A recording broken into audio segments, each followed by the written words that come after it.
তো আজকে শুরু করলাম আবারও আরেকটা নতুন ভিডিও দিয়ে। তো এই দেখেন, আমি কিন্তু আমার রান্না বাড়া আজকে কিছুই করিনি, শুধু ভাত রান্না করছি।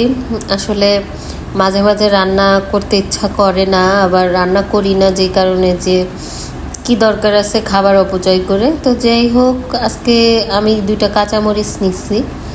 আমার কাঁচামরিচ ইদানিং খুব ভালো লাগতেছে, আজকে 2-1 দিন। তো কাঁচামরিচ সবসময় খাওয়ার ট্রাই করতেছি, দেখা যাক কত দূর খাইতে পারি আর কি। তো এখন হচ্ছে আমাদের দুইজনেরই খাবার দাবার দেওয়া শেষ।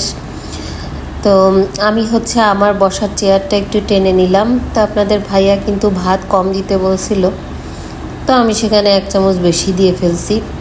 তো যাই হোক, এখন হচ্ছে আমাদের সেই আগের দিনের যে তরকারি, সেই তরকারিটাই আমি হচ্ছে জাল করে নিয়ে আসছি। তো তো আমি বললাম না যে 2 দিনের জন্য রান্না করছি। তো যাই হোক, এখন সেই 2 দিনের খাবারটা আমরা এখন খাবো। কারণ হচ্ছে আপনাদের বলছিলাম নিশ্চয়ই যে আমার শরীরটা খুব ভালো হয় নাই। আসলে এই জ্বরটা কি জ্বর আমি জানি না, এই ধরনের জ্বর কারো না হোক এই দোয়া সব সময় করি। তো যাই হোক, এই অবস্থা। এখন লাউ দিয়ে দিচ্ছি, সব তরকারি দিয়ে দিচ্ছি। আসলে ভাতের থেকে তরকারি বেশি খাওয়া হলো সবচেয়ে ভালো শরীরের জন্য। তো যে ভাত বেশি খেতে পছন্দ করেন তারা ভাত কমিয়ে তরকারি খাবেন, এটা আমার মতামত। আমি নিজেও তাই করতেছি, কারণ আমি চেষ্টা করতেছি যে আমার নিজেকে সঠিক জায়গায় নিয়ে আসার, সেজন্যে কিন্তু আমি এই কাজটা করি। অনেক দিন যাবতই করতেছি, খালি যে আজকেই করতেছি তা না। তবে আমি ডক্টরের কাছেও গেছিলাম, দেখা যাক ডাক্তার কি বলে। এখনও সেই রিপোর্টটা আমার হাতে আসে নাই, ডাক্তার রিপোর্টিং করে নাই, কারণ সেটা টেস্ট করবে, সেটা এখনও টেস্টে আসে নাই। তো যাই হোক, টেস্ট করুক বা না করুক, সবচেয়ে বড় বিষয় হচ্ছে খাবার দাবার নিয়ন্ত্রণ করা। তো খাবার দাবার আমি নিয়ন্ত্রণ করার চেষ্টা করি, তারপরেও কতটুকু পারি জানি না। তো আপনাদের ভাইয়া দেখাচ্ছে কি কি খাবার দিছি। তো সে তো আগাগোড়ায় আমার রান্না হলে তার খুব ভালো পছন্দ হয়, তো সে খুব ভালো করেই খায়। তারপরেও আমি জানি যে আমরা আসলে প্রতিদিন রান্না করি, প্রতিদিন খাই। তো মানে 1 দিন 2 দিন গেলে সেটা আসলে আমাদের খাইতে ইচ্ছা করে না, এটা হলো আমাদের মেন বিষয়। তারপরেও আমরা খাই, কষ্ট হলেও খাই, কিছু করার নাই।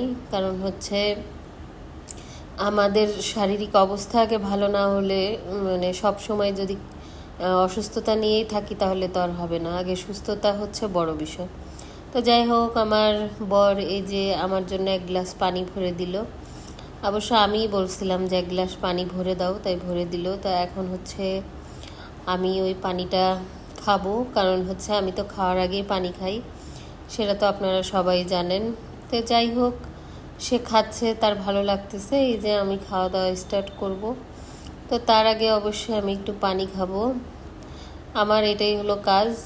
অল্প হলেও পানি খাবো, আমার গলা ভিজাইতেই হবে, না হলে হবে না। তো আমার শরীরটা ইদানিং একদমই ভালো নেই। তো সবাই কিন্তু ভালো থাকবেন। তো আসসালামু আলাইকুম এখন দিলাম, সবাই কেমন আছেন? আমি এখন ভালো নেই, তবে ভালো হওয়ার জন্য ডাক্তার দেখাইছি। তো সবার জন্য দোয়া, সবাই ভালো থাকবেন, সুস্থ থাকবেন, সবার বাবা মা ভালো সুস্থ থাকবে, সবাই সুস্থ থাকবেন এই কামনাই করি। তো এখন হচ্ছে মাছটা দেখাচ্ছি, আর এই যে আমার হাতে কাঁচামরিচ আছে, তো আমি কাঁচামরিচও কিন্তু খাবো, সাথে ভাতও খাবো।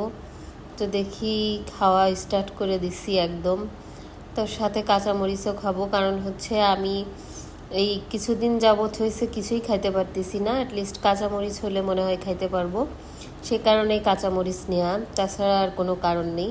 তবে আমি কিন্তু 2টা কাঁচামরিচই শেষ করে ফেলাই, কোনো রকম বাধাই রাখি না। 2টা নিছি, 2টাই খাই। তো সবাই ভালো থাকবেন, আল্লাহ হাফেজ।